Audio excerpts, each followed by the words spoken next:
Bruno again. So this video, we're going to kind of talk about my first day at the hospital. I kind of came up with this idea with the videos today.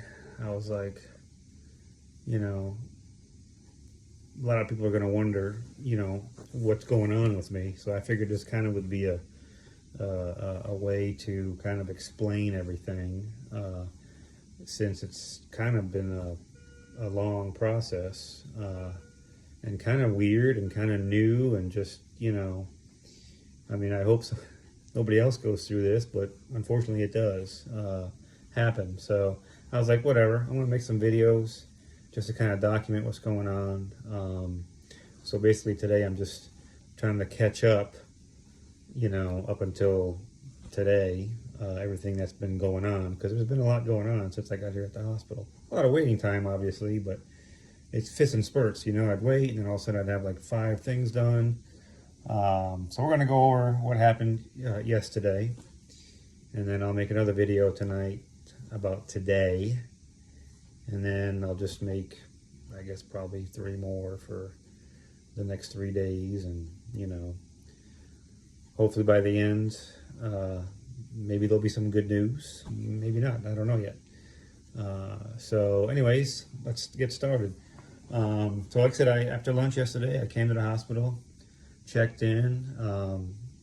Emergency room was pretty empty, so it was a pretty quick check-in, and within a few minutes, I was kind of back there, and the doctor at the eye institute had given me a packet with all the instructions and everything that he basically wanted done when I got here. And the nurses here were like, wow, this is great. And so yeah, they kind of got me processed in, and then I immediately went to an office with a nurse, and she put an IV in my arm. You can see it here, and that IV has been heavily used, or that IV connection, whatever you want to call it, has been heavily used, because when I sat down with the first nurse, she took 12 vials of blood for all these various tests that my doctor had ordered, and even she was like, I've never even heard some of these tests before.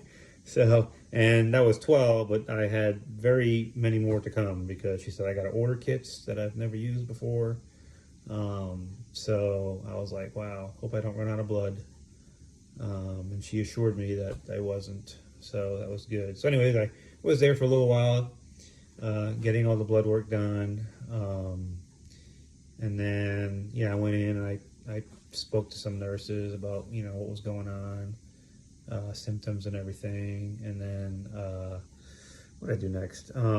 Took a little while. I think, it took a little while to get the blood work done. And then eventually, they did move me into a temporary holding room. And I did a lot of waiting there. And their nurses, by the way, that first night were very good, very nice, very friendly. I think I probably had a couple more vials of blood done. And then I kind of looked at the paperwork that my doctor had sent, because I was kind of curious what he had wrote in my free time. And, he did mention this at our meeting, and he did say that I was probably gonna have to get another MRI. And I was like, son of a bitch, I really didn't want that after the first experience. So I was probably a little freaking out about that. And then I was reading, and said spinal tap, and I'm like, what the fuck, really? So I was like, man, I hope they overlooked that one. So anyways, I was in there for a little while waiting, and the nurses would come in and, just do vitals and stuff and paperwork, and then this little mobile radiology device came in. Nurse came in with that and gave me a chest x-ray, because apparently I needed to have a chest x-ray. And then they came in and took some more blood. That was another 8 to 10 vials of blood for more tests, a TB test apparently, which apparently has me on like a lockdown here, because when I moved into my permanent room later on in the night, they kind of like had it blocked off, and people got to wear masks because, you know, TB is a big deal. They all knew I didn't have TB because I didn't have any other symptoms, but they still had to do that anyways.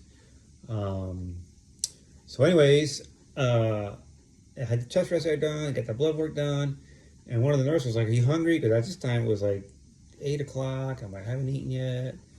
So she went and, you know, warmed me up a lasagna, like a microwave lasagna.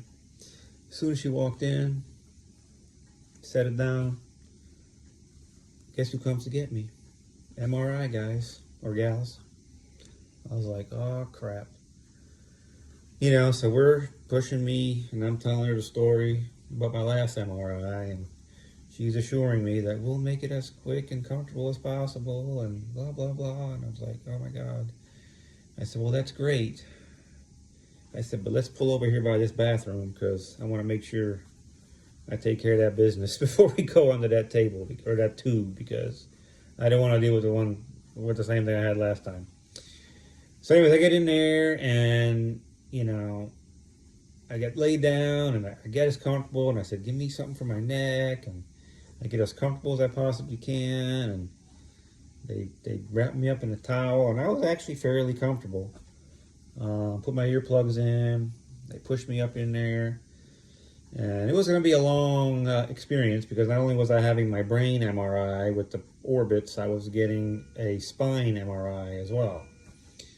So I was like, oh, this is going to be a while. So I was in there, and I mean, it was all right. It wasn't, oh, I did cheat this time, and I did get the little relaxer, the drug that kind of chills you out. So they did give that to me before I went to the MRI. Now, I really didn't feel the difference, so I don't know if it worked or it wasn't enough, but I mean, because I kind of felt normal, and I was in there, and I was chill, and I was relatively comfortable, and, you know, it was still loud as crap, but I made it through. They pulled me out, gave me that contrasting solution, pushed me in, and I did it. I made it. I was like, all right, this one was not as bad as the first one, thank God. So that was good. And then when I got back, I ate my lasagna, reheated my lasagna, ate my lasagna. And then they moved me to my new room, you know, which is a little bit nicer than the other one. You know, it's old, it's more equipped with equipment, and got a bathroom and TV. So it's not too bad for 5 days, I guess. The bed could be a little bit more comfortable, but whatever. So I got in here last night. It was pretty late. Trying to remember what else was done. I got settled in, and I can't remember if anything else was done while I was here. You know, I had a new nurse, so, you know, we did do some paperwork, and, you know, and all that sort of thing. But I don't remember if I had any other procedures done. I think the chest x-ray, MRI, blood work, out the wazoo, you know, felt like a pin cushion. That was probably it. So that was the first day. I think I was able to go to bed my nurse left at 1 o'clock in the morning, and I think I fell asleep not long after he left, and actually had a good night's sleep, and woke up this morning, and that'll be the next video, what I did today. Thanks for watching.